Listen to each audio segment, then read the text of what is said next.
آج انشاءاللہ آیت نمبر 97 سے پڑھیں گے۔ اعوذ باللہ من الشیطان الرجیم، بسم اللہ الرحمن الرحیم۔ ومن یہد اللہ، من جب شرطیہ طور پر استعمال ہوتا ہے تو ہمیں معلوم ہے کہ شرط ہو کوئی سی، جیسے ان ہوتا ہے، اور کوئی جواب شرط ہو تو وہ فعل مضارع کو جزم دے دیتا ہے۔ تو بنیادی طور پر یہ تھا یہدی، اس کے آگے ایک یہ آتی تھی، اس پر آلریڈی جزم تھی، تو پھر اس کو ہٹانے کے لیے یہ ختم ہی ہو گئی۔ وَمَن يَهْدِ اللَّهُ، اور جس کو اللہ تعالی ہدایت عطا فرمائے، فَهُوَ الْمُهْتَدِ، پس وہی ہدایت یافتہ ہے۔ اہتدا یا تدی کا مطلب ہوتا ہے اپنی ایفرٹ سے کوئی کام کرنا، ہدایت حاصل کرنا۔ تو وہی ہدایت یافتہ ہوگا، وہی ہدایت پانے والا بنے گا۔ یہ اللہ تعالی کا طریقہ ہے۔ ہدایت اللہ کس کو دیتا ہے وہ آگے اللہ کے طریقے میں شامل ہے۔ یہاں بات یہ بتائی جا رہی ہے کہ اگر کسی نے ایسی حرکتیں کی کہ اللہ تعالیٰ نے یہ فیصلہ کیا کہ اس کو ہدایت نہیں دینی، اب اس کو کوئی اور ہدایت نہیں دے سکتا۔ اس لیے اگر اللہ کے رسول بھی دنیا میں تشریف لاتے ہیں اور لوگ ہدایت قبول نہیں کرتے، تو اس میں ان کے لیے کوئی غم کی، افسوس کی بات ہونی نہیں چاہیے، اس لحاظ سے کہ انہیں یہ محسوس ہو کہ ہمارے اندر کوئی کمی کوتاہی ہے۔ انسانیت کے ناطے افسوس ہونا تو ایک علیحدہ چیز ہے، مگر اپنے اوپر کوئی ریگریٹ نہیں ہونا چاہیے، کیونکہ جو لوگ اللہ کے رسولوں کے دنیا میں تشریف لانے کے بعد ہدایت قبول نہیں کرتے، وہ ان کی اپنی حرکتوں کی وجہ سے ہوتا ہے، ان کے دلوں پر مہر لگ جاتی ہے، اللہ تعالیٰ انہیں ہدایت پھر دینے کا ارادہ ہی نہیں فرماتا۔ آخر میں فیصلہ اللہ کا ہوتا ہے، اللہ جس کو ہدایت دیتا ہے وہی ہدایت پا سکتا ہے۔ کسی کو اگر اللہ گمراہ کر دے، obviously اس کی حرکتوں کی وجہ سے، پھر اسے کوئی ہدایت نہیں دے سکتا۔ وَمَن يُضْلِلْ، اب یہ بھی وہی من شرطیہ کی وجہ سے اس کے اوپر جزم آ گئی۔ اگر ہم اس کا روٹ دیکھیں تو یہ تھا ضاد لام اور لام، یہ اس سے جو ماضی مضارع بنتے ہیں وہ بنتے ہیں ذلہ یا ذلو، اس کے اندر شد آ جاتی ہے۔ لیکن جب آپ نے اس پر جزم دی ہے، کیونکہ ذلہ یا ذلو اوریجنلی کیا تھا، یہ ضربہ یضربو سے ہے، تو اوریجنلی یہ تھا ذلالہ یذللو، یذللو فلو میں یذلو بن گیا، مگر جب اس کو جنم دی جائے گی تو وہ ہو جائے گا یذلل۔ اسی طرح جو اس کا باب افعال ہے وہ بنے گا اذلہ یذلو، اور اس کے اندر بھی اصل میں اذلل یذللو ہے، تو یذللو سے ہو گیا یذلل، جس کو وہ گمراہ کر دے۔ ذلہ جو راستے سے ہٹ گیا جان بوجھ کر یا بھول کر، اور اذلہ جس نے راستے سے ہٹا دیا، گمراہ کر دیا۔ اور جس کو وہ گمراہ کر دے فلن تجید لہو، لن جو ہے یہ فعل مضارع کو نصب دیتا ہے، تجیدو کی جگہ تجیدہ ہو گیا، ہرگز نہیں کا مطلب ہوتا ہے اس کے اندر، اور یہ مستقبل کے ساتھ مخصوص ہو جاتا ہے، پھر اس میں مضارع کا جو حال والا ترجمہ ہے وہ ختم ہو جاتا ہے۔ تو ہرگز نہیں تو پائے گا لہم ان کے لیے، اولیاء کوئی مددگار، من دونہی اس کے سوا، اس کے مقابلے میں۔ اگر اللہ تعالیٰ نے کسی کو گمراہ کر دیا تو ایک تو اس کو کوئی ہدایت نہیں دے سکتا، دوسرے جو اس کا انجام ہوگا، جو اس کو صدا ملے گی، اس کے اوپر بھی کوئی آ کر اس کی مدد نہیں کر سکتا۔ نہ ہدایت حاصل کرنے کے لیے اس کی مدد کر سکتا ہے کوئی زبردستی لوگوں کے دل بدل دے، ایسا نہیں ہو سکتا۔ اور ایسا بھی نہیں ہو سکتا کہ جب اللہ تعالیٰ ان کو سزا دے گا، جو اگلی آیت میں سزا کی تھوڑی سی جھلک آ رہی ہے، تو کوئی اس سزا سے ان کو بچا لے، اللہ کے مقابلے میں ان کی مدد کے لیے کھڑا ہو جائے، یہ نہیں ہو سکتا۔ جب یہ نہیں ہو سکتا تو یہ سوچنے کی بات ہے کہ کتنی سیریس چیز ہے، اور ہم اس چیز کو کتنا کیجول لیتے ہیں۔ ہم نے خود ہی ایزیوم کر دیا ہے کہ ہم تو ہدایت پر ہیں، کیونکہ ہم کسی مسلمان کے گھر میں پیدا ہو گئے۔ حالانکہ ہدایت تو اس کو ملتی ہے جو قرآن پر ایمان رکھتا ہے۔ قرآن پر ایمان وہ رکھتا ہے جو اس کی تلاوت ایسے کرتا ہے جو جیسا کہ تلاوت کرنے کا حق ہے۔ اور قرآن سے ہی ہدایت ملنی ہے، اور قرآن سے ہدایت کس کو ملتی ہے؟ جو تقوی اختیار کرتا ہے، جو اللہ سے ڈرتا ہے، جو اللہ کی ناراضگی سے ڈرتا ہے، جو اللہ کی رضا چاہتے ہوئے جہنم کی آگ سے خوف رکھتا ہے، اس سے بچنا چاہتا ہے۔ ہدن للمتقین، تو ہدایت ان کو ملے گی جو بچنا چاہتے ہیں۔ ہمیں اپنے آپ سے سوال پوچھنا چاہیے کہ کیا ہم بچنا چاہتے ہیں؟ جن چیزوں سے اللہ نے منع کیا، کیا ہم ان سے بچنا چاہتے ہیں، ہم یا اس معلومات سے بچنا چاہتے ہیں کہ کون سی چیز اللہ کو ناراض کرنے والی ہے؟ ہماری خواتین یہ جاننا ہی نہیں چاہتی کہ انہیں پتہ لگ جائے کہ پردہ کرنا ضروری ہے، سورہ نور میں پردے کے کیا احکامات ہیں۔ تو اللہ کی کتاب سے بچنا چاہتے ہیں یا اللہ کے غضب سے بچنا چاہتے ہیں؟ جو اللہ کی کتاب سے بچنا چاہتے ہیں اس کو اگنور کر دیتے ہیں، جیسے یہودیوں اور عیسائیوں کے متعلق آیا تھا نا، کہ جب ان کے پاس اللہ کے رسول تشریف لے آئے تو انہوں نے کتاب اٹھا کے اپنے پیچھے پھینک دی، کأنہم لا یعلمون، جیسے وہ جانتے ہی نہیں کہ اس کے اندر کیا ہے۔ انہوں نے تو کیا تھا جیسے جانتے نہیں، جان بوجھ کر، اور ہمارے ہاں میجورٹی کوشش کرتی ہے کہ جانے ہی نہ۔ تو جو جانے ہی نہ خود ایفرٹ یہ کر رہا ہو، تو پھر سوال پیدا یہ ہوتا ہے کہ وہ ان میں شامل ہوگا جن کو اللہ ہدایت دے رہا ہے، یا ان میں شامل ہوگا جو ان کو اللہ گمراہ کر رہا ہے؟ تو یہ ایک آئینہ ہے آیت ہمارے لیے، ہمیں اس کے اندر اپنے آپ کو دیکھنا چاہیے۔ انفارچونیٹلی ہم جب قرآن پڑھتے ہیں ہم کہتے ہیں ہاں دیکھو یہ یہودیوں کی بات ہو رہی ہے، عیسائیوں کی بات ہو رہی ہے، ہندوؤں کی بات ہو رہی ہے، فلانے فلانے فلانے مذہب والوں کی بات ہو رہی ہے، اپنے متعلق سوچتے ہی نہیں۔ اپنے متعلق سوچیں تو وہ بھی دوسرے فرقوں کے متعلق نہیں، فرقوں کے متعلق بھی نہیں سوچنے کی ضرورت ایز اے فرسٹ اسٹیپ، نہ ہی اپنے ہمسائے کے متعلق اور رشتہ داروں کے متعلق سوچنے کی ضرورت ہے۔ یہ اپنے متعلق سوچیں کہ ہم اس والے من میں ہیں یا اس والے من میں ہیں۔ وَمَن يَهْدِ اللَّهُ فَهُوَ الْمُهْتَدِ وَمَن يُضْلِلْ فَلَن تَجِدَ لَهُمْ أَوْلِيَاءَ مِن دُونِهِ، اور جس کو اللہ تعالیٰ ہدایت دے دے وہی ہدایت پانے والا بنے گا، اور جس کو وہ گمراہ کر دے پس تم نہیں پاؤ گے ان کے لیے کسی کو مددگار اس کے سوا۔ وَنَحْشُرُهُمْ، حشر کرنے کا مطلب ہوتا ہے اکٹھا کرنا، اسی سے یوم حشر کا لفظ ہم استعمال کرتے ہیں، اور ہم اکٹھا کریں گے انہیں یوم القیامتی۔ یوم القیامہ ظرف ہے اس لیے اس پہ نصب ہے، قیامت کے دن۔ عربی میں قیامت ہوتا ہے، ہم ویسے عام طور پہ اردو میں قیامت کہتے ہیں، وچ از اوکے۔ اردو میں جب الفاظ تبدیل ہوتے ہیں تو ان کی زیر زبر ہمارے فلو کے لحاظ سے، ہماری روانی کے لحاظ سے، جس میں ہمارا لہجہ زیادہ آسانی سے اس کو ایکسپٹ کرتا ہے، وہ تبدیل ہو جاتے ہیں۔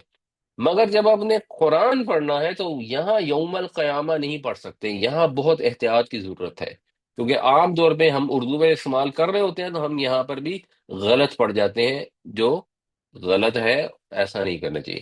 یوم القیامتی علی وجوہہم، ان کے منہوں کے اوپر ہم اکٹھا کریں گے ان کو ان کے منہوں کے اوپر، مطلب یہ ہے کہ ہم انہیں منہ کھینچ لائیں گے انہیں۔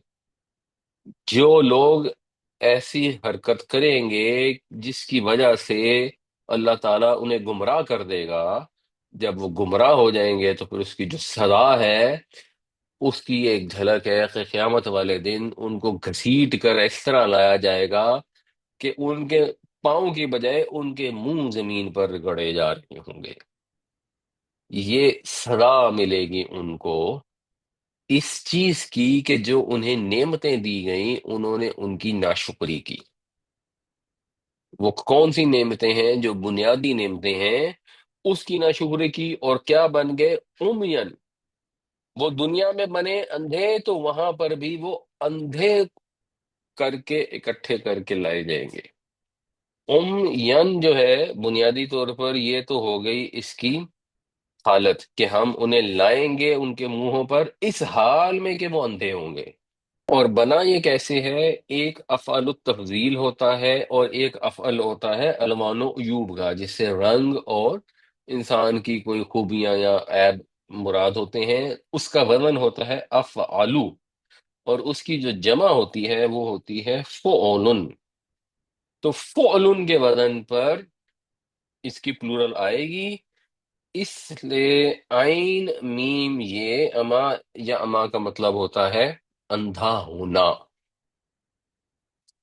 تو اس سے بنے گا اعما یو، یعنی اعما فلو میں، اور اس کی پلورل بنے گی عمیون، اندھے، اور وہ حالت میں کی وجہ سے ہو جائے گا عمین۔ اسی طرح اب کم کی جمع ہو جائے گی بکمن، گونگے، اور سواد میم میم سے بن جائے گی سمن، بہرے۔ تو وہ گھسیٹ کر منہوں کے بل لائے جائیں گے اندھے، گونگے اور بہرے، کیونکہ دنیا میں وہ آنکھیں رکھتے ہوئے اندھے بنے رہے، کان رکھتے ہوئے بہرے بنے رہے، انہوں نے حق بات کو سننے سے انکار کر دیا۔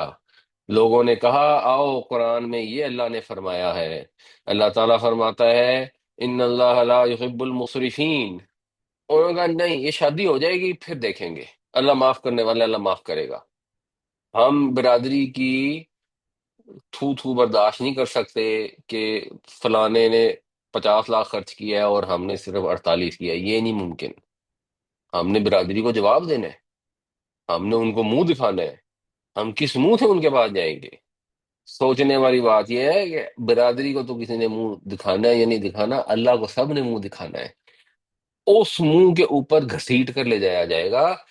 ان کو قرآن کی آیتیں بتائی جاتی تھیں، وہ بہرے بنے رہے، تو پھر قیامت والے دن بھی انہیں بہرا کر کے اٹھایا جائے گا۔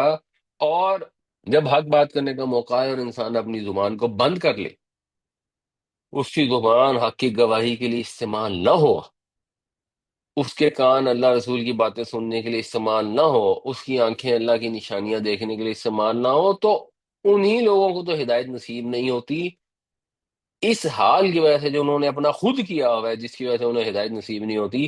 قیامت والے دن اللہ تعالیٰ ان کو پھر اسی حال میں اکٹھا کرے گا کہ وہ اندھے بھی ہوں گے، بہرے بھی ہوں گے اور گونگے بھی ہوں گے، اور منہوں کے بل گھسیٹ کر لائے جائیں گے، اور یہ نہیں ہوگا کہ اس کے بعد ان کی معافی ہو جائے گی، اس کے بعد تو شروعات ہے۔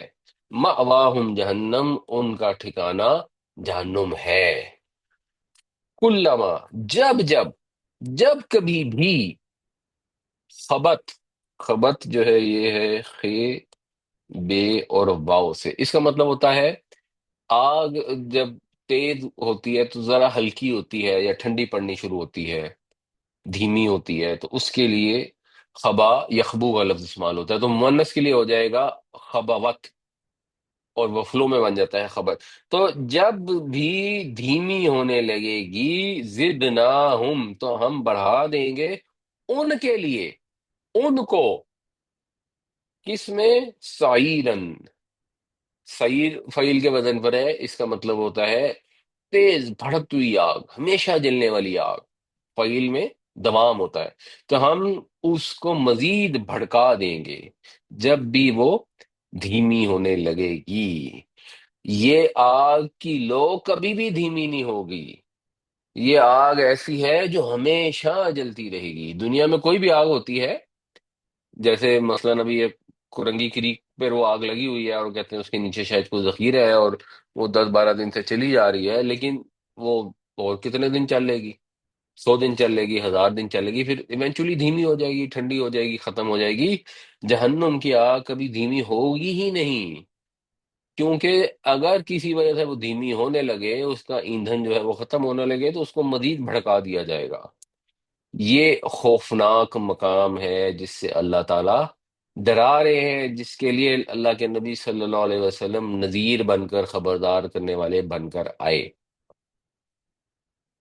اور ہم جب تبلیغ کرتے ہیں تو ایک حکمت کے تحت ٹھیک ہے، لوگوں کو اچھی اچھی باتیں بتاتے ہیں کہ یہ نفل پڑھ لو، یہ کر لو، یہ جنت کی نعمتیں ہیں، جنت میں یہ ملے گا وہ ملے گا، بالکل بتانا چاہیے کیونکہ ملے گا، اور یہ بھی بتانا چاہیے کہ جہنم میں کیا ہوگا کیونکہ وہ بھی ملے گا۔ جب لوگوں کو صرف ایک ہی بات بتاتے ہیں تو پھر وہ آدھا سچ ہے، اور آدھا سچ جو ہے وہ جھوٹ کے جیسا ہو جاتا ہے، اس سے میسج کنوے نہیں ہوتا۔ قرآن شریف اگر آپ دیکھیں گے تو زیادہ اس کے اندر وارن کیا گیا ہے، اور جو خوشخبریاں سنائی گئی ہیں ان کا پورشن ریلیٹیولی کم ہے، کیونکہ انسانوں کی حرکتیں زیادہ ایسی ہیں جو وارننگ کے قابل ہیں۔ وَنَحْشُرُهُمْ يَوْمَ الْقِيَامَةِ عَلَىٰ وُجُوهِهِمْ عُمْيًا وَبُكْمًا وَصُمًّا مَأْوَاهُمْ جَهَنَّمْ كُلَّمَا خَبَتْ زِدْنَاهُمْ سَعِيرًا، اور ہم اکٹھا کریں گے انہیں قیامت والے دن ان کے منہوں کے بل، اندھے بہرے اور گونگے کر کے ان کا ٹھکانہ جہنم ہے۔ جب بھی اس کی آگ دھیمی ہونے لگے گی تو ہم اس کو مزید بھڑکا دیا کریں گے۔ اللہ تعالی جہنم کی آگ سے محفوظ فرمائے۔ ذالک جزاؤہم بانہم کفروا بآیاتنا، یہ بدلہ اس چیز کا کہ انہوں نے ہماری آیتوں کا انکار کر دیا۔ جب انہوں نے انکار کیا اللہ کی نشانیوں کا، ان کو دیکھنے سے انکار کر دیا، ان کو دیکھنے کے بعد ماننے سے انکار کر دیا، ان کو قبول کرنے سے انکار کر دیا، یا عملی طور پر انکار کر دیا، ان پر عمل نہیں کیا، جو مسلمانوں کی کثیر تعداد کرتی ہے۔ قرآن کی آیتیں ان کے سامنے ہیں، ان کو پہلے تو سمجھنے کی کوشش نہیں کرتے، ان کو بغیر سمجھے انگلیاں پھیر پھیر کے پڑھی جا رہے ہوتے ہیں ثواب حاصل کرنے کے لیے، جو ثواب ان کو کچھ تھوڑا بہت مل جاتا ہوگا، مگر اس کو سمجھتے ہی نہیں ہیں۔ تو پہلے انکار کر دیتے ہیں اس کو سمجھنے سے، اس کے بعد وہ انکار کر دیتے ہیں کہ اگر کوئی چیز سمجھ آ جائے تو اس کو ماننے سے، اس کے لیے ہیلے بہانے ڈھونڈتے ہیں۔ اور اگر کوئی ہیلا بہانہ نام ہی نہیں ملے تو پھر وہ کہتے ہیں نہیں جی بس ہم تو ایسے ہی ہیں، بس اللہ معاف کرے جی، بس اللہ معاف کرنے والا ہے جی۔ تو یہ جنہوں نے اللہ کی آیتوں کا انکار کر دیا، ان کا یہ بدلہ ہے ایسی جہنم جس کی آگ کبھی بھی دھیمی نہیں پڑے گی۔ اور ان کے اس قول کا، یہ آیت نمبر 49 میں ان کا قول آیا تھا، اس وقت اللہ تعالیٰ نے کہا تھا کہ چاہے تم پتھر بن جاؤ، تم لوہا بن جاؤ، تمہیں دوبارہ پیدا کیا جائے گا۔ وَقَالُوا أَإِذَا كُنَّا عِظَامًا وَرُفَاتًا أَإِنَّا لَمَبْعُوثُونَ خَلْقًا جَدِيدًا، اور اس چیز کا ایک طرح سے بدلہ ہے کہ انہوں نے ہماری آیتوں کا انکار کیا اور یہ کہا کہ جب ہم ہو جائیں گے ہڈیاں اور ریزہ ریزہ تو کیا ہم دوبارہ نئے سرے سے پیدا کر کے اٹھائے جائیں گے۔ تو یہ والا پورشن ایگزیکٹلی وقالو سے لے کر یہاں تک جو ہے آیت نمبر 49 میں ہم ڈسکس کر رہے ہیں۔ ذالک جزاؤہم بانہم کفروا بآیاتنا وقالوا اذا كنا عظاما ورفاتا ائنا لمبعوثون خلقا جدیدا، یہ بدلہ ہوگا ان کا اس بات کا کہ انہوں نے انکار کیا ہماری آیتوں کا، اور یہ کہا کہ جب ہم ہو جائیں گے ہڈیاں اور ریدا ریدا تو کیا ہم اٹھا کھڑے کیے جائیں گے از سر نو پیدا کر کے۔ اب وہاں پر تو ان کو کہا گیا تھا کہ پیدا تو تم ہو گے، یہاں پھر ان کو نصیحت کی جا رہی ہے، پھر ان کی عقل کو جھنجھوڑا جا رہا ہے۔ اولم یرو، لم جو ہے یہ مضارع کو جزم دیتا ہے اور اسے ماضی میں تبدیل کر دیتا ہے، اور اس کے اندر وا کا ترجمہ ہم پہلے کریں گے اردو محاورے کے لحاظ سے۔ اور کیا نہیں دیکھا انہوں نے، یا مراد اب اس سے یہ ہوتی ہے اور کیا انہوں نے سوچا نہیں۔ جب میں کہتے ہیں، ہم کسی کو کہتے ہیں نا یہ دیکھو تو صحیح، دیکھو تو صحیح کا مطلب ہوتا ہے کہ غور تو کرو اس کے اوپر۔ تو اور کیا انہوں نے غور نہیں کیا اس چیز پر، ان اللہ الذی، کہ اللہ تو وہ ذات ہے، خلق السماوات والارض، جس نے پیدا کیا آسمانوں کو اور زمین کو۔ جب وہ ذات ایسی ہے جس میں آسمانوں اور زمین کو پیدا کر دیا تو پھر قادر علی ان یخلق مثلہم، وہ قادر ہے اس بات پر کہ پیدا کر دے ان کی طرح کے، پھر دوبارہ سے پیدا کر دے۔ اس کے لیے کون سی مشکل ہے جب وہ ایک دفعہ پیدا کر چکا ہے؟ جس نے پہلی دفعہ پیدا کیا تو دوبارہ پیدا کرنا کیوں مشکل ہوگا، وہ تو زیادہ آسان ہو جاتا ہے۔ اور جس نے زمین اور آسمان کو پیدا کر دیا جو اتنے عظیم ہیں، جن کے مقابلے میں انسان بالکل ایک ذرے کے برابر بھی نہیں ہے، تو اس کو پیدا کرنا کیوں مشکل ہوگا؟ انہوں نے سوال یہ کیا تھا کہ جب ہم ہڈیاں ہو جائیں گے تو کیا ہم 80 سے 9 پیدا کیے جائیں گے؟ یہاں یہ کہا گیا کہ ان کے جیسے پیدا کیے جائیں گے۔ کیوں؟ یہ ایک طرح سے ان کی تحقیر کے لیے، جیسے ہم کہتے ہیں تیرے جیسے ہی ہوتے ہیں، ایسے ہم تیرے جیسوں کو دیکھ لیں گے۔ کہنا یہ ہوتا ہے کہ ہم تمہیں دیکھ لیں گے، ہم کہیں ہم تم جیسوں کو دیکھ لیں گے، مطلب بالکل اس کو اور ڈی گریڈ کرنے والی بات ہوتی ہے کہ ہم ان کے جیسے پھر سے پیدا کر دیں گے۔ وہ اس چیز پر قادر ہے، دوبارہ پیدا کرنا ہوگا دوبارہ پیدا کر دیں۔ ان کی کیا حیثیت ہے؟ ان جیسوں کی کیا حیثیت ہے؟ وَجَعَلَ لَهُمْ أَجَلًا۔ اب اگر وہ یہ سوال کرتے ہیں کہ اچھا جی پھر کرو، اچھا جی پہلے مارو پھر جلدی سے دوبارہ پیدا کرو، قیامت آنی ہے اتنی ہی یقینی ہے، تو کیوں نہیں جاتی؟ کیوں نہیں جاتی؟ وہ انہیں بتایا جا رہا ہے کہ وہ اس کے لیے جلدی مچانے سے نہیں آئے گی۔ اس نے بنا رکھی ہے ان کے لیے اجلن، ایک مدت، اس نے ایک مدت مقرر کر دی ہے۔ قیامت کے آنے کا ایک وقت مقرر ہے، جب وہ آئے گی تو آ جائے گی، اس کو کوئی روک نہیں سکے گا۔ وقت آئے گا تو قیامت قائم ہو جائے گی، کھڑی ہو جائے گی۔ اب کیونکہ وہ لیٹ ہے تو آپ کے وہ ہے ہی نہیں۔ جیسے یہ دہری ہے، ان کو خدا نظر نہیں آتا تو کہتے ہیں کیونکہ ہمیں نظر نہیں آتا اس لیے خدا ہے نہیں، اس لیے ہم عدم سے وجود میں خود ہی آ گئے، خود بخود ہم جو ہے کچھ بھی نہیں تھا دنیا میں اور بس ہم بن گئے۔ اور فزکس کے لا موجود تھے، یہ چیز موجود تھی کہ F is equal to M A, یہ ایگزسٹ کرتا تھا، اور شاید کوئی میٹر بھی ایگزسٹ کرتا تھا اور شاید کوئی انرجی بھی ایگزسٹ کرتی تھی، اور بس وہ بگ بینگ ہو گیا، اور وہ کیسے ہو گیا؟ وہ خود ہی ہو گیا، تو یہ بھی خود ہی ہو گیا، وہ بھی خود ہی ہو گیا، سارا کچھ خود ہی ہو گیا۔ حالانکہ اگر کوئی چیز پہلے سے ایگزسٹ کرتی تھی، وہ اللہ کی ذات ہے، وہ ان کریٹڈ ہے، اللہ ایگزسٹ کرتا تھا، اس بات کو مان لیں، بحث ختم ہو جائے، زندگی آسان ہو جائے۔ اس کو نہیں مانیں گے، وہ کہیں گے اللہ تو ایگزسٹ نہیں کرتا تھا کیونکہ وہ کر نہیں سکتا، فزکس کے لا بھی ایگزسٹ کرتے تھے اور میٹر بھی ایگزسٹ کرتا تھا اور انرجی بھی ایگزسٹ کرتی تھی، اور پھر سب کچھ بائی چانس ہو گیا۔ حالانکہ بائی چانس جو چیز ہوتی ہے وہ تو کیاس ہوتی ہے، بائی چانس جو چیز ہوتی ہے اس کے اندر ترتیب تو نہیں ہوتی، اس کے اندر کوئی آرگنائزیشن تو نہیں ہوتی۔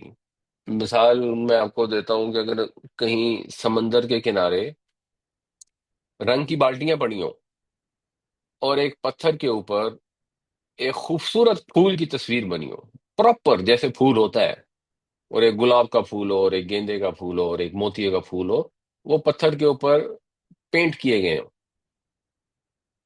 اور آپ کہیں کہ یہ اصل میں ہوا چلی تھی تو رنگ کی بالٹیوں میں سے رنگ جو ہے وہ اڑا اور پتھر پہ جا کے گرا اور یہ پھول بن گئے، تو جس انسان کے اندر چونٹی سے چھوٹی بھی عقل ہوگی وہ نہیں مانے گا، وہ کہے گا یہ ممکن نہیں ہے۔ اگر ہوا چلے گی اور اڑ اڑ کر رنگ گریں گے پتھر کے اوپر تو اس سے ایسے ایبسٹریکٹ آرٹ تو بن جائے گا، یہ اتنے خوبصورت اپروپریٹ پھول نہیں بن سکتے۔ جب ان کو احمقوں کو یہ سمجھ نہیں آ رہی کہ ایک تصویر تو بن نہیں سکتی، تو حقیقت خود بخود کیسے بن گئی؟ سچ مچ کا پھول کیسے بن گیا جس میں خوشبو بھی ہے، جس کے رنگ کے اندر تازگی بھی ہے، جو اپنے آپ کو ریجنریٹ بھی کرتا ہے، ایک پودے سے اگلا پودا پیدا ہوتا ہے، وہ سارا کچھ کیسے خود بن گیا؟ تصویر تک تو بن نہیں سکتی۔ تو جنہوں نے نہیں دماغ استعمال کرنا، یا جنہوں نے جان بوجھ کر نہیں ماننا، یا جن کو اللہ تعالیٰ گمراہ کر دے، ان کا تو کوئی حل نہیں ہے۔ ہم کسی انڈیویجول کو تو یہ نہیں کہہ سکتے کہ اس کو اللہ نے گمراہ کر دیا، وہ تو اللہ ہی بہتر جانتا ہے، لیکن ایز اے کانسیپٹ یہ اس چیز کی ڈپکشن ہے، اس کا اظہار ہے کہ کیسے اللہ تعالیٰ انسان کو گمراہ کرتا ہے جب وہ منہ سے یہ لفظ نکالتا ہے کہ یہ کائنات خود ہی بن گئی، پوری کائنات۔ تو جس کے اندر ذرا سی بھی عقل ہوگی وہ دیکھے گا کہ اتنا زبردست زمین اور آسمان بنے ہیں تو انسان بھی بن جائے گا، اللہ تعالیٰ دوبارہ سے بنا دے گا، اور جو وقت آنا ہے وہ آ جائے گا، لا ریب فیہ، اس کے آنے میں کوئی شک نہیں ہے۔ اللہ نے مدت مقرر کر دی ہے، تو جب اللہ نے مقرر کیا تو پھر تو کوئی شک نہیں ہے، جب وہ ٹائم آئے گا تو پھر کسی کے روکے سے رکے گا نہیں، نہ ایک لہجہ آگے ہوگا نہ ایک لہجہ پیچھے ہوگا، مگر فَأَبَى الظَّالِمُونَ إِلَّا كُفُورًا، انکار ہی کیا ظالموں نے سوائے انکار کے، یعنی ہر چیز کا انکار کر دیا سوائے انکار کے، انکار پر ہی اڑے رہے، نہیں مانے۔ ڈھیٹ سے نہیں مانے، جب انسان ڈھیٹ ہو جاتا ہے تو پھر اللہ بھی کہتا ہے کہ میں نے تجھے ہدایت نہیں دینی۔ پھر وہی والی بات ہے کہ ہم کہ ہاں یہ دہریے بڑے ڈھیٹ ہوتے ہیں، دہریے ڈھیٹ ہوتے ہیں تو وہ اپنی قبر میں جائیں گے۔ ہم نے یہ دیکھنا ہے کہ ہم اپنی زندگی میں جو عمل کرتے ہیں، ہم جو معاملات کرتے ہیں، ہم جو عبادات کرتے ہیں یا نہیں کرتے ہیں، کیا ہم اس میں ڈھٹائی کا مظاہرہ کرتے ہیں، یا ہم حق کو قبول کرنے کا اور حق کو فالو کرنے کی کوشش کرتے ہیں؟ کیا ہماری یہ کوشش ہوتی ہے کہ اپنے نبی پاک صلی اللہ علیہ وسلم کی اتباع اور اپنے نبی پاک صلی اللہ علیہ وسلم کی اطاعت کی جائے، یا ہماری کوشش یہ ہوتی ہے کہ اپنے نفس کی اطاعت کرے اور برادری کی اطاعت کرے اور باس کی اطاعت کرے اور بیوی بچوں کی اطاعت کرے، اور اس کے بعد کہتے ہیں ہاں جی ہم تو بڑی کوشش کرتے ہیں، منہ زبانی، عملاً کچھ نہ کرے؟ اگر عملاً کوشش کر رہے ہوں گے، اس میں کمی کوتاہی ہوگی تو انشاءاللہ اللہ تعالیٰ معاف کرے گا۔ لیکن اگر ادھر توجہ ہی نہ ہو، ساری توجہ اپنے نفس کو فالو کرنے میں، اس کی باتیں ماننے میں ہو، اس کو خدا بنا کر اس کے آگے سجدہ کرنے میں ہو، تو پھر کیا ہوگا؟ پھر حق کا انکار ہوگا۔ اگر حق کا انکار ہوگا تو اس کا انجام کیا ہوگا؟ ایسی آگ ہوگی جو کبھی ٹھنڈی نہیں ہوگی، دھیمی نہیں ہوگی، اس کو اللہ تعالیٰ مسلسل بھڑکا دیں گے۔ اللہ تعالیٰ ہمیں ظالموں میں شامل ہونے سے محفوظ رکھے، اللہ تعالیٰ ہمیں توفیق دے کہ ہم اس کی بھڑکائی ہوئی آگ سے بچ جائیں۔ اولم يروا ان اللہ الذي خلق السماوات والارض قادر على ان يخلق مثلهم وجعل لهم اجلا لا ريب فيه فابى الظالمون الا كفورا۔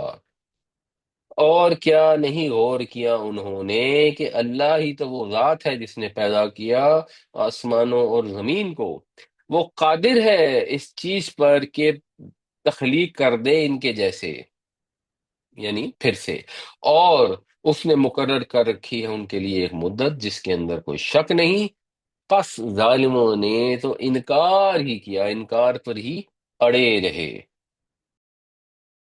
ان کے انکار کی ایک وجہ ان کا تکبر بھی تھا، وہ یہی چاہتے تھے کہ اگر اللہ نے کوئی نبوت اور رسالت کی نعمت دینی ہے تو ہمیں دے، جب دنیا کی تمام نعمتیں ہمیں ملی ہوئی ہیں تو یہ کیسے ایک یتیم غریب انسان کو اللہ تعالیٰ نے رسول بنا دیا، اس کے حوالے کیوں کر دیا؟ اس کی طرف یہ کامنٹ کیا جا رہا ہے، قل کہہ دیجئے، لو انتم تملکون خزائن رحمت ربی، اگر تم مالک ہوتے میرے رب کی رحمت کے خزانوں کے، یہ ڈبل مرکب اضافی آ گئے، بلکہ تین دفعہ، ربی میرا رب مرکب اضافی، رحمت ربی میرے رب کی رحمت یہ مرکب اضافی، اور پھر خزائن رحمتی میری رب کی رحمت کے خزانے۔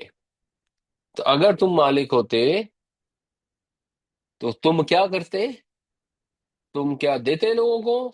اذن لامسکتم، تم امساک کرتے ان سے، تم ان کو چمٹ جاتے، خشیت الانفاق، ان کے خرچ ہونے کے اندیشے سے، کہ اگر میں کسی کو دوں گا تو وہ خرچ ہو جائے گا۔ یہ مشرکین مکہ کو یہ بتایا جا رہا ہے کہ تمہارے اندر تو کنجوسی ہے، کنجوسی اتنی ہے کہ اگر اللہ نے کسی کو مرتبہ عطا کر دیا تو اس مرتبے کا بھی اقرار اور اعتراف نہیں کر سکتے۔ اگر اللہ نے کوئی رحمت کی کنجیاں تمہارے ہاتھ میں ہی دے دی ہوتی، اگر اس نے تم میں سے ہی کسی کو نبی بنا دیا ہوتا تو تم اس قابل ہی نہیں ہو، تمہارے اندر تو اتنی ہمت ہی نہیں ہے۔ وَكَانَ الْإِنسَانُ قَتُورًا، اور انسان قطور ہے۔ یہ قطور جو ہے نا، یہ علی المؤسی قدر ہو علی المختری قدر ہو، اس کا مطلب ہوتا ہے تنگ ہونا۔ تو قطور تنگ دل کو کہتے ہیں، تنگ دست کو بھی کہتے ہیں، کسی چیز کے تنگ ہونے کے لیے قطر یقترو کا لفظ سوال ہوتا ہے، بنیادی طور پہ خرچ میں تنگی کرنے کے لیے۔ تو انسان تو بڑا ہی تنگ دل ہے، اور اس انسان سے یہاں مراد مشرکین مکہ ہے، ان کی طرف اشارہ ہے۔ ویسے انسان ان جنرل بھی تنگ دل ہی ہے۔ اگر ان کو مل جاتی ہیں نعمتیں تو انہوں نے آگے کسی کو دینی ہی نہیں تھی۔ اس لیے یہ اللہ کا فیصلہ ہے، اپنے فضل اور رحمت کے خزانوں کا مالک اللہ تعالیٰ خود ہے۔ اس نے جو دنیا کی چھوٹی موٹی چیزیں دینے کا اہل قریش کو پایا، ان کو دے دی، اور جس فضل عظیم کے لیے اس نے اپنے پیارے نبی صلی اللہ علیہ وسلم کا انتخاب فرمایا، وہ ان کو عطا فرمایا۔ اب چاہے قریش مکہ اس پر تڑپتے رہے یا بنی اسرائیل والے تڑپتے رہے کہ ہمارے اندر کیوں نہیں آیا، اور بنی اسرائیل کی طرف بھی یہ اشارہ ہے، اگلی آیتوں سے پھر بنی اسرائیل کی بات ہو رہی ہے۔ قُلْ لَوْ أَنْتُمْ تَمْلِكُونَ خَزَائِنَ رَحْمَةِ رَبِّي إِذًا لَّأَمْسَكْتُمْ خَشْيَةَ الْإِنفَاقِ وَكَانَ الْإِنسَانُ قَتُورًا۔ کہہ دیجئے اگر تم مالک ہوتے میرے رب کی رحمت کے خزانوں کے، تو اس وقت تم روک لیتے ہاتھ خرچ ہو جانے کے اندیشے سے، اور انسان بڑا ہی تنگ دل ہے۔ وَلَقَدْ آتَيْنَا مُوسَىٰ تِسْعَ آیَاتٍ بَيِّنَاتٍ، اور ہم نے عطا کی موسیٰ کو 9 روشن نشانیاں۔ یہاں انہوں نے معجزے مانگے کہ ہمیں وہ معجزے دے دو، ہمارے لیے لے آؤ، کر کے دکھاؤ، کوئی نہریں دوڑا دو، کوئی سونے کا گھر ہو، کوئی انگوروں اور کھجور کے باغ ہوں، وغیرہ وغیرہ۔ تو یہ معجزے کیوں مانگتے تھے وہ؟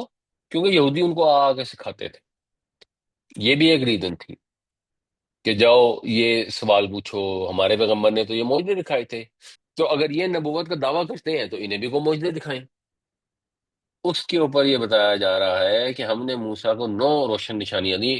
جنرلی جو مفسرین وہ کاؤنٹ کرتے ہیں، وہ سورہ آراف میں آتی ہیں کہ وہ عصا تھا اور ید بیضا تھا، اور پھر جو انہوں نے مقابلہ کیا جادوگروں کا، اور اس کے بعد پھر قحط وہاں پر آئے اور طوفان اور ٹڈیاں اور سرسریاں اور مینڈک اور خون، اس طرح کے معجزے، اور ان کے اوپر عذاب آئے، جس کے بعد وہ پھر آگے دعا مانگتے تھے، حضرت موسیٰ کی دعا کرواتے تھے کہ اس کو روکیں، اور حضرت موسیٰ علیہ السلام پہلے وارن کرتے تھے کہ یہ آنے والی ہے تمہارے اوپر دوبارہ آزمائش یا سزا، اور پھر وہ سزا مطلب پورے ملک کے اندر جو ہے وہ ہانڈیوں میں سے مینڈک نکلنے شروع ہو جاتے تھے، یہ نہیں کیونکہ ایک آدھ جگہ کسی نے نظر بندی کر کے کہیں شوبدہ دکھا دیا۔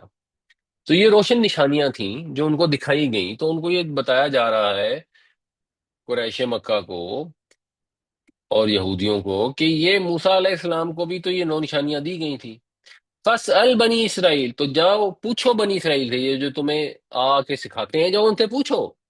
اذ جاءہم، جب وہ آئے ان کے پاس یعنی موسیٰ علیہ السلام، فقال لہ فرعون، تو فرعون نے جواب میں ان سے کیا کہا؟ انی لأظنک یا موسیٰ مسحورا، اے موسیٰ میں تو سمجھتا ہوں کہ تم مسحور ہو، تم ساحر زدہ ہو۔ مطلب یہ ہے کہ جو بھی معجزے پیش کیے حضرت موسیٰ علیہ السلام نے فرعون کے سامنے، تو فرعون نے مانا تو نہیں، وہ ڈھٹائی پر اڑا ہی رہا، اس کا بھی یہی طرز عمل تھا۔ فَأَبَى الظَّالِمُونَ إِلَّا كُفُورًا، ڈھیٹ ہی بن کے رہا، نہیں مانا، غرق ہو کر رہا۔ تو اگر فرعون نے معجزے دیکھ بھی لیا اور پھر بھی غرق ہو کے رہا، تو یہ قریش کو راستہ دکھانے سے قریش کو کیا ملے گا؟ یہ قریش سے کہا جا رہا ہے کہ جاؤ ان سے پوچھو۔ وَلَقَدْ آتَيْنَا مُوسَىٰ 9 آيَاتٍ بَيِّنَاتٍ فَاسْأَلْ بَنِي إِسْرَائِيلَ إِذْ جَاءَهُمْ فَقَالَ لَهُ فِرْعَوْنُ إِنِّي لَأَظُنُّكَ يَا مُوسَىٰ مَسْحُورًا، اور ہم نے دی موسیٰ کو 9 روشن نشانیاں۔ پس پوچھ لو بنی اسرائیل سے کہ جب وہ ان کے پاس آیا تو اس سے کہا فرعون نے، بے شک میں تو اے موسیٰ تمہیں سمجھتا ہوں سحر زدہ۔ اعلیٰ، تو حضرت موسیٰ علیہ السلام نے فرمایا، لقد علمتا، تو خوب جانتا ہے، تجھے اچھی طرح معلوم ہے، یہ جواب ہے، اور قریش کو بھی اچھی طرح معلوم تھا۔ ما انزل هؤلاء الا رب السماوات والارض، نہیں نازل کیا ان کو مگر آسمانوں اور زمین کے رب نے، کوئی اور کر ہی نہیں سکتا۔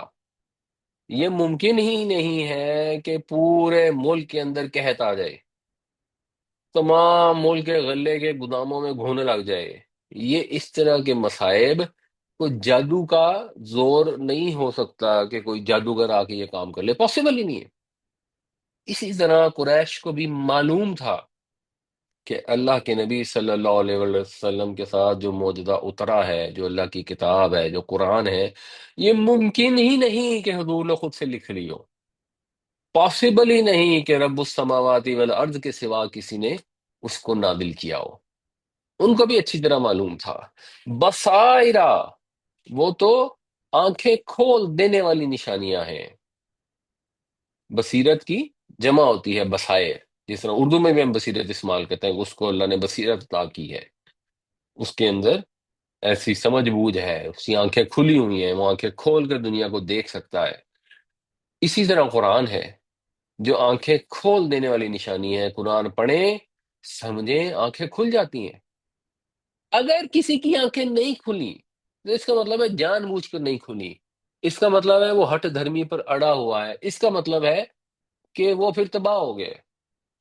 اس کا جو فیوچر ہے، اس کا جو انجام ہے، وہ تباہی ہے، وہ شامت زدہ، یہ اس کی شامت آئی ہوئی ہے۔ وَإِنِّي لَأَظُنُّكَ يَا فِرْعَوْنَ مَثْبُورًا، اور میں یہ سمجھتا ہوں اے فرعون تجھے کہ تو ہلاکت زدہ ہے۔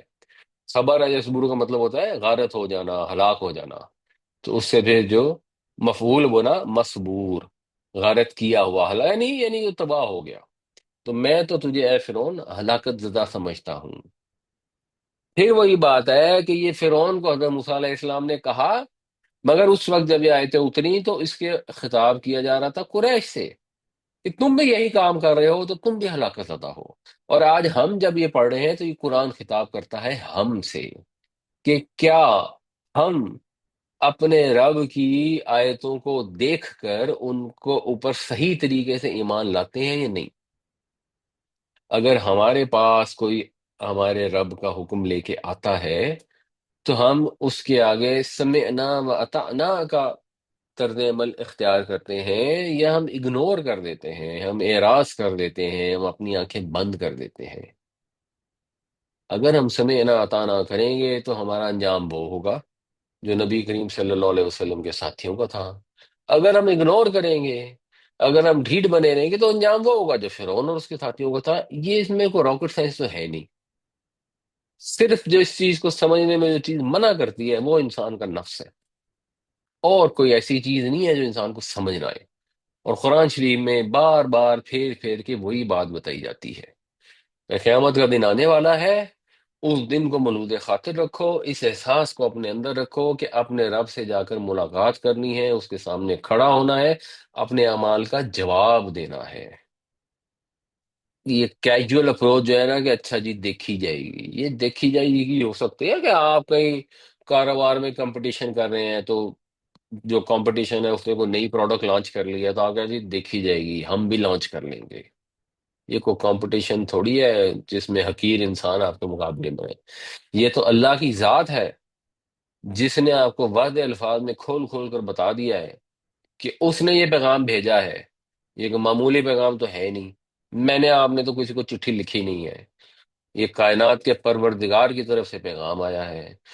اس کو جو نہیں سمجھے گا، اس پر جو نہیں عمل کرے گا، اس کو نہیں اپنی زندگی کا حصہ بنائے گا، جو نہیں ہر ہر سانس میں اس سے رہنمائی لے گا، ہدایت حاصل کرے گا، اور اس کی روشنی میں اللہ کی ناراضی سے بچنے کی کوشش کرے گا، تو وہ پھر مجبور ہی ہوگا۔ قال لقد علمت ما انزل هؤلاء الا رب السماوات والارض بصائر واني لاظنك يا فرعون مصبورا۔ فرمایا تو جانتا ہے اچھی طرح کہ نہیں اتارا ان کو مگر آسمانوں اور زمین کے رب نے، آنکھیں کھول دینے کے لیے، اور میں تو سمجھتا ہوں اے فرعون تجھے ہلاکت زدہ۔ فَأَرَادَ، پس اس نے ارادہ کیا۔ یہ آیت نمبر 76 میں مشرکین مکہ کے متعلق بھی یہی تھا کہ یہ تو قریب تھا کہ آپ کو زمین سے اکھاڑ پھینکتے تاکہ آپ کو اس میں سے نکال دیں، اور وہاں یہ بتایا گیا تھا کہ اگر یہ ایسا کر لیں تو پھر آپ کے بعد یہ زیادہ عرصہ ٹک نہیں سکیں گے۔ یہاں پر دوسرے انداز میں بتایا جا رہا ہے، یہ جو قرآن میں پھیر پھیر کے باتیں بیان کی جاتی ہیں، یہ وہی بات اب دوسرے انداز میں آ رہی ہے آیت نمبر 103 میں، کہ اس نے ارادہ کیا، فرعون نے، ان یستفزہم من الارض، کہ ان کے پاؤں سرزمین سے اکھاڑ دے۔ جب اس نے یہ کوشش کی تو نتیجہ کیا ہوا؟ فاغرقناہ، تو ہم نے غرق کر دیا اس کو، ومن معہ جميعا، اور جو اس کے ساتھ تھے ان سب کو غرق کر دیا، کیونکہ اس کا مقابلہ کسی بادشاہ سے تو تھا ہی نہیں۔ اس کی جنگ یہ تھوڑی سی کہ اسکندر اور پورس کی جنگ ہو رہی تھی تو اتفاق سے پورس جیت گیا، ورنہ اس سے پہلے اس کی 100 جنگیں ہوئی تو ان میں اسکندر جیت گیا، یہ تو ہو ہی نہیں رہا تھا۔ وہ مقابلہ کرنے جا رہا تھا کائنات کے پروردگار سے، اور جو کائنات کے پروردگار نے ڈھیل دی ہوئی تھی، اس ڈھیل کی وجہ سے وہ یہ سمجھ رہا تھا کہ مجھے ہمیشہ ڈھیل ملی رہے گی، ہمیشہ ڈھیل نہیں ملنی۔ اللہ کے ہاں دیر ہے، اندھیر نہیں ہے۔ فرعون کے لیے بھی اندھیر نہیں تھی، فرعون کے ظلم کا جو شکار تھے ان کے لیے بھی اندھیر نہیں، یہ اندھیر نگری نہیں ہے۔ اور ہمارے ساتھ بھی ایسا ہے، اگر ہم مظلوم ہیں تب بھی ہمارے ساتھ انصاف ہوگا، اور اگر ہم خدا نہ خواستہ ظالم ہیں تب بھی ہمارے ساتھ انصاف ہوگا، کیونکہ وہ دن آ کر رہنا ہے۔ فَأَرَادَ أَن يَسْتَفِزَّهُم مِّنَ الْأَرْضِ فَأَغْرَقْنَاهُ وَمَن مَّعَهُ جَمِيعًا، پس اس نے ارادہ کیا کہ اکھاڑ دے ان کے قدم زمین سے، پس ہم نے غرق کر دیا اس کو بھی اور اس کے ساتھ جو تھے ان سب کو۔ وَقُلْنَا مِن بَعْدِهِ لِبَنِي إِسْرَائِيلَ، اور ہم نے کہا اس کے بعد بنی اسرائیل کو، یہ لام جو ہے یہ قالا کا صلہ ہوتا ہے، اردو میں جیسے ہم کہتے ہیں ہم نے اسے کہا یا اس کو کہا یا میں نے اس سے کہا، تو عربی میں یہ لام لی عام طور پر اس کے لیے استعمال ہوتا ہے۔ کہیں کہیں بڑا ریئر ہے قرآن شریف میں کہ اس کا مطلب کے لیے بھی ہو، کہ ہم نے کہا اس کے لیے یعنی اس کے متعلق، ورنہ یہ ایذا مفعول ہی آتا ہے کہ ہم نے کہا بنی اسرائیل سے اس کے بعد، یعنی جب یہ واقعہ ہو گیا، جب فرعون ڈوب گیا، اسے جان چھٹ گئی ان کی، اسکن الارض، سکونت اختیار کرو زمین میں، مسکن بناؤ زمین، یعنی ایک ارض مقدس کی بات ہو رہی ہے جو اپیرنٹلی فلسطین تھی۔ ایونچولی قرآن سے ویسے اندازہ ہوتا ہے کہ وہ مصر کی بھی حکومت ان کے پاس واپس آ گئی تھی کسی زمانے میں، اور وہ وارث بنے اس زمین کے۔ تو سرزمین کے اندر رہو، بسو، فَإِذَا جَاءَ وَعْدُ الْآخِرَةِ، پھر جب آ جائے گا آخرت کا وعدہ، جِئْنَا بِكُمْ لَفِيفًا، لف کا مطلب ہوتا ہے کسی چیز کو دوسری سے ملا دینا، لام فے، اصل اس کے لیے لفظ ہوتا ہے لف، جو اردو میں بھی استعمال ہوتا ہے، وہ جو فائل کے ساتھ کچھ کرتے ہیں نا، کہتے ہیں ہم نے لف کر دیا۔ اور اردو میں ایک لفظ استعمال ہوتا ہے لفافہ، لفافہ بھی جس میں کسی چیز کو لپیٹ دیا جاتا ہے۔ تو ہم آخرت میں لے آئیں گے تمہیں لپیٹ کر، یعنی سب کو اکٹھا کر کے لے آئیں گے، سب کو سمیٹ کر لے آئیں گے۔ جب اللہ تعالیٰ نے ارض مقدس عطا کی، اس کے اندر انہوں نے آرام سکون سے رہنے کا موقع عطا فرمایا، ساتھ یہ وارن کیا کہ اس کامیابی کی خوشی میں آخرت کو نہ بھول جانا، آخرت کو یاد رکھنا، اس کا وعدہ ہے۔ تو اپنے وعدے کے مطابق ایک دن ہم سب کو سمیٹ کر حشر کے میدان میں اکٹھا کر دیں گے۔ بنی اسرائیل اس یاد دہانی کو بھول گئے، جس کی وجہ سے وہ ذلیل ہوئے، پھر ان کو کچھ موقع ملتا ہے، وہ تھوڑا سا سٹیبل ہوتے ہیں، پھر ان کے اوپر اللہ کے عذاب کا کوڑ آتا ہے، جو آخری دفعہ ہٹلر کے ذریعے آیا تھا۔ اب آگے اللہ کو بہتر معلوم ہے کب آئے گا۔ نہیں انہوں نے اللہ تعالیٰ کی نصیحت کو یاد رکھا تو وہ ذلیل ہوتے رہے۔ مسلمان بھی اگر دنیا میں ذلیل ہوتے ہیں تو اس کی بھی بنیادی وجہ یہی ہوتی ہے۔ تھوڑا تھوڑا یہ بھی ہوتا ہے، بعض اوقات آزمائش بھی آتی ہے اللہ کی طرف سے، وہ اپنی جگہ ہے، لیکن زیادہ یہی ہوتا ہے کہ اللہ نے ایک وعدہ کیا ہوا ہے، اس وعدے نے ایک دن آنا ہے، پورا ہونا ہے، سب کو سمیٹ سماٹ کر لپیٹ لپاٹ کر حشر کے میدان میں اکٹھا کر دیا جائے گا، وہاں پر اپنے اعمال کا جواب دینا پڑے گا۔ اس کو کر دیا گروہ، اور سارا وقت نفس کی پوجا میں لگا دیا یا اور وقت ضائع کرنے میں لگا دیا۔ آج اگر وہ اسرائیل فلسطین کے اوپر ظلم کر رہا ہے، وہاں پر ایک چھوٹا سا ملک ہے، اس کی پشت پہ ٹھیک ہے امریکہ ہے، بڑا ظالم ہے، ظلم کر، سوال ہے کیوں کر رہا ہے، کیسے کر رہا ہے؟ جب مثال کے طور پر حضرت عمر کا دور تھا، اور اگر کوئی ساتھ والی بستی ہوتی، کسی کی جرت تھی وہاں ظلم کرے؟ وہ اس لیے ظلم کر رہے ہیں کہ مسلمان کمزور ہیں، وہ ان کے خلاف کارروائی کر نہیں سکتے. تو کمزور کیوں ہے؟ جان بوجھ کر کمزور ہے. کرکٹ دیکھتے رہتے ہیں سارا دن بیٹھ کے، گپے مارتے رہتے ہیں، ٹائم ضائع کرتے رہتے ہیں. وہاں پہ بھی لوگ کرتے ہیں، لیکن وہاں پہ ایک بڑی کثیر تعداد میں لوگ ہیں جو محنت کرتے ہیں، کام کرتے ہیں، جنہوں نے اپنے ملکوں کی اکانومی کو ترقی دی ہے. جب اکانومی میں ترقی ہوتی ہے تو کھانے کو بھی ملتا ہے اور اسلحے کے لیے بھی پیسے ملتے ہیں، اسی سے اسلحہ بنتا ہے. یہ ممکن نہیں ہے کہ آپ ویسے بھوکے مر رہے ہو اور اسلحہ بنائی جائے، کتنا بنا لیں گے؟ تو اسرائیل کے بھی جو لوگ ہیں وہ بھی بڑے محنتی ہیں، وہ جیسے بھی منحوس ہیں، ظالم ہیں، برے ہیں، یہودی ہیں، جہنم میں لگتے ہیں ہمیں، اور موسٹ پرابلی ہیں جیسے وہ ظلم کر رہے ہیں، لیکن دنیا کے لحاظ سے وہ محنتی ہیں. تو ہمیں تو کسی نے منع تو نہیں کیا محنت کرنے سے. یہ ہمیں بعض اوقات لوگ تبلیغ کر دیتے ہیں کہ پتے کھاؤ اور دنیا کے کاروبار چھوڑ دو. اللہ کے رسول صلی اللہ علیہ وسلم نے ایسا بالکل بھی نہیں کہا. اللہ کے نبی صلی اللہ علیہ وسلم کے صحابی راتوں کو عبادت کرتے تھے، دن میں کام کرتے تھے، اور اتنا کام کرتے تھے کہ ان امیجنیبل ہے. حضرت عمر رضی اللہ عنہ کا جو دور تھا، اس کے اندر اسلام جو ہے وہ تقریباً 2 بڑے اعظموں میں چلا گیا، تو حضرت عثمان کے دور تک 4 بڑے اعظموں میں پھیل گیا تھا.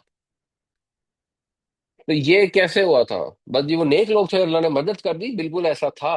لیکن وہ بہت محنتی تھے، وہ بہت فوکس تھے، وہ بہت سمجھدار تھے، اور انسان تھے جیسے ہم انسان ہیں. ہم بھی اگر اپنی سمجھ استعمال کرنی شروع کر دیں گے تو ہم بھی سمجھدار ہو جائیں گے. اگر ہم بیٹھ کے ٹی وی اور واٹس ایپ اور فیس بک دیکھتے رہیں گے تو ہم بھی ڈمب ہو جائیں گے. وہ تو جیسی آپ ایکٹیویٹی کریں گے ویسے ہی آپ کا برین کام کرے گا. اگر آپ گھر بیٹھے رہیں گے تو آپ کے مسل کام کرنا بند کر دیں گے. اگر آپ کرسی پہ بیٹھے رہیں گے تو آپ سے اٹھنا محال ہو جائے گا، گھٹنوں میں درد شروع ہو جائے گی. اگر آپ ایکٹیو ہوں گے، چل پھر رہے ہوں گے، تو آپ کے مسل چل رہے ہوں گے اور آپ ایکٹیو رہیں گے. اسی طرح اگر آپ اپنا دماغ استعمال کریں گے تو آپ کچھ کرنے کے قابل ہوں گے، اور اگر نہیں کریں گے تو پھر جو مسلمانوں کا مجموعی طور پر حالات ہیں وہی رہیں گے. اور دعائیں کرتے رہیں گے، حج پہ بھی جائیں گے، عمروں میں بھی جائیں گے، رائمنڈ بھی جائیں گے، ہر جگہ جا کر رو رو کے دعائیں بھی کریں گے. اور بس پھر دعا یہ ہوگی کہ اللہ ہی کچھ کر دے.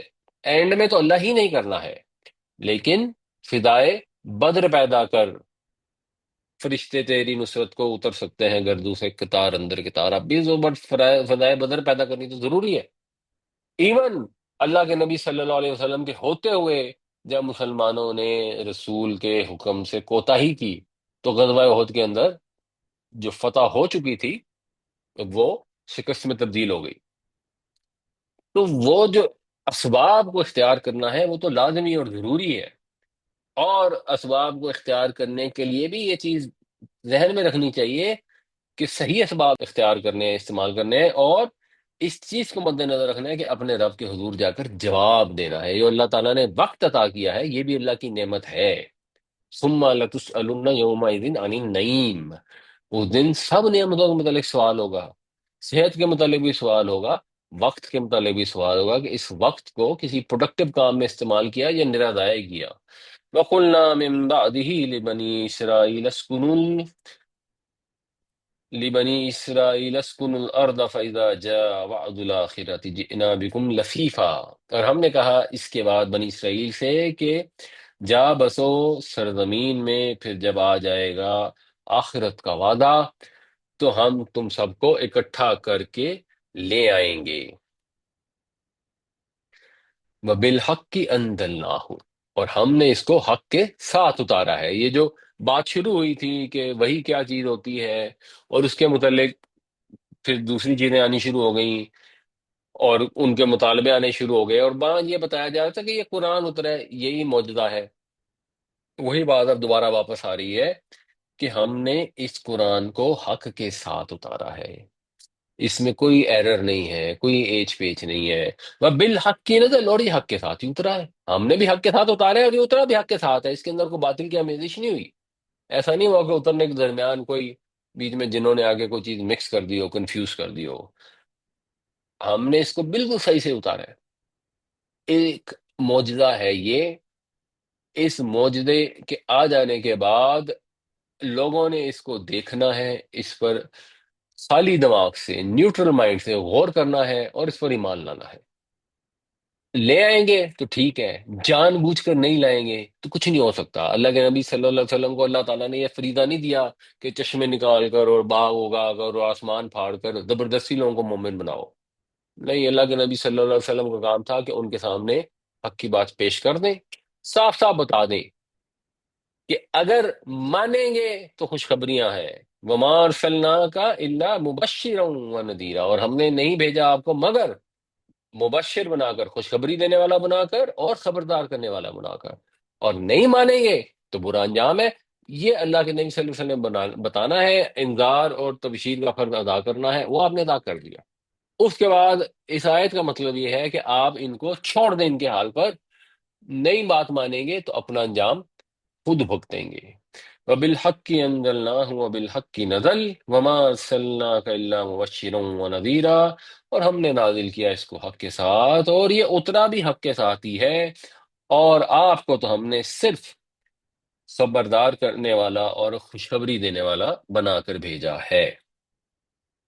وَقُرْآنًا فَرَقْنَاهُ، اور ہم نے اتارا قرآن کو، یہ اتارا جو ہے یہ پیچھے سے چلا آ رہا ہے، بالحق انزلناہ، تو اور اس قرآن کو ہم نے اتارا، فرق نہ ہو، ہم نے اس کو الگ الگ کیا۔ مطلب یہ فرق کرنے کا مطلب، الگ الگ کرنا مطلب یہ کہ ہم نے اس کو تھوڑا تھوڑا کر کے اتارا۔ پیچھے آیا تھا انزلہ، انزلہ کا مطلب ہوتا ہے ایک دفعہ اترنا کسی چیز کا، یہاں پہ اب آگے آ رہا ہے نزلنا، اور وہ اس کی شروع سے ہی یہ اسٹیبلش ہو رہی ہے چیز کہ ہم نے اس کو تھوڑا تھوڑا کر کے اتارا۔ کیوں؟ لِتَقْرَأَهُ، کیا کہ آپ اس کی قرات کریں، اس کو آپ پڑھیں، علی الناسی، لوگوں کے اوپر، لوگوں کو یعنی پڑھ کر سنائیں، اس مقصد کے لیے ہم نے اس کو تھوڑا تھوڑا کر کے اتارا ہے، لوگوں کو پڑھ کے سنائیں، الا مکسن، مکس کا مطلب ہوتا ہے کسی جگہ رکنا، مکث یمکثو، کسی جگہ ٹھہر جانا، تو آپ اس کو پڑھ کر سنائیں ٹھہر ٹھہر کر۔ وَنَزَّلْنَاهُ، اور ہم نے اس کو اتارا ہے تنزیلاً، جیسے بتدریج اتارا جاتا ہے، باب تفعیل، بار بار وقفے وقفے سے تدریج کے ساتھ اہتمام کے ساتھ اتارا گیا ہے۔ مطلب یہ کہ ان کو یہ جو اعتراض ہو رہا تھا کہ یہ جو تھوڑا تھوڑا کر کے اتر رہا ہے، تو کیا اس کی وجہ یہ ہے کہ ان کے خیال میں، یا جو ان میں سے ان نون، جو ان میں سے لا علم اور جاہل لوگ تھے، ان کے خیال میں کہ حضور نے خود ہی بناتے ہیں تو تھوڑا تھوڑا بناتے ہیں اور لوگوں کو پیش کر دیتے ہیں، یہ ان کو حکمت بتائی جا رہی ہے۔ یہ اس لیے تھوڑا تھوڑا کر کے اتارا جا رہا ہے کہ لوگوں کو بھی آپ تھوڑا تھوڑا کر کے پہنچائیں، آہستہ آہستہ لوگ اس کو عمل کرنا شروع کریں تو ان کی فکر کا، ان کے عمل کا یہ جز بن جائے۔ اگر ان کا خیال یہ ہو کہ ایک اللہ کی کتاب ہوتی تو یکدم پوری کی پوری اتر آتی، کیونکہ اللہ کو تو کسی تیاری کی ضرورت نہیں ہے، تو واقعی اللہ کو کسی تیاری کی ضرورت نہیں ہے، لیکن لوگوں کو ضرورت ہے، اس نے بندوں کی ضرورت اور ان کے حالات کا لحاظ فرما کر اس کو تدریج کے ساتھ، گریجولی، اہتمام کے ساتھ اتارا ہے۔ وَقُرْآنًا فَرَقْنَاهُ لِتَقْرَأَهُ عَلَى النَّاسِ عَلَى مُكْثٍ وَنَزَّلْنَاهُ تَنزِيلًا، اور قرآن کو ہم نے اتارا تھوڑا تھوڑا کر کے، اس لیے تاکہ آپ اس کو سنائیں لوگوں کو ٹھہر ٹھہر کر، اور ہم نے اس کو بڑے اہتمام سے اتارا ہے۔ انہوں نے کہا is there any confirmation in Quran for place of Ashari in Palestine؟ نہیں جی، قرآن میں ایسی کوئی بات نہیں ہے۔ What is the basic of controlling and implementing of nafs in our daily life for better life؟ جی، اپنے نفس کو کنٹرول کرنے کا جو سب سے بہتر طریقہ تو یہی ہے کہ جو پہلی امپلس آتی ہے نا اس کو کنٹرول کر لیں، اس کو ڈائیورٹ کر دیں۔ اگر آپ کو مثال ہم اس کی اکثر دیتے ہیں، غصہ آتا ہے کسی کے اوپر، تو آپ اس غصے کی کیفیت کو روکنے کے لیے فوراً، جیسے نبی کریم صلی اللہ علیہ وسلم نے نصیحت فرمائی کہ کھڑے ہیں تو بیٹھ جائیں، بیٹھے ہیں تو لیٹ جائیں، پانی پی لیں، اور اپنے آپ کو ڈائیورٹ کریں اور اپنے آپ کو تسلی دیں، لمبے لمبے سانس۔ کوئی بھی امپلس آتی ہے، اشتعال پیدا ہوتا ہے، انسان نفس کو فالو کرنا چاہتا ہے، تو اس کے روکنے کا طریقہ یہ ہے کہ پہلی امپلس کو کنٹرول کرے۔ جب پہلی امپلس کنٹرول نہیں ہوتی تو اس کے بعد جو کنٹرول ہے وہ تقریباً امپاسبل ہو جاتا ہے۔ جی شکیل صاحب، آپ کچھ کہنا چاہ رہے ہیں؟